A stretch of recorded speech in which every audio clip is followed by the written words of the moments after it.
അപ്പോൾ ഇന്നൊരു easy tasty പാവയ്ക്ക തീയലാണ്. ഇതേ പാവയ്ക്ക നീളത്തിലരിഞ്ഞ് ഉപ്പും മഞ്ഞളും തിരുമ്മി അതിലേക്ക് ചുവന്നുള്ളിയും പുളിവെള്ളവും കുറച്ച് വെള്ളവും ചേർത്ത് നമുക്ക് കുക്കറിലൊന്ന് വേവിച്ചെടുക്കാം. ഇനി നമുക്ക് തേങ്ങ വറുത്ത് കോരാം.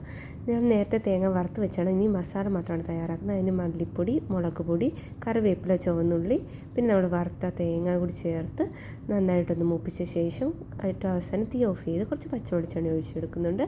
ഇനി നമുക്കതിലേക്ക് കുറച്ച് വെള്ളം തളിച്ച് കൊടുത്ത് ഇതുപോലെ നല്ല പേസ്റ്റ് പോലെ അരച്ചെടുക്കണം. ഇനി നമ്മൾ നേരത്തെ വേവിച്ച് വെച്ച നമ്മുടെ പാവയ്ക്കയിലോട്ട് ഇത് ചേർത്ത് കൊടുക്കാം.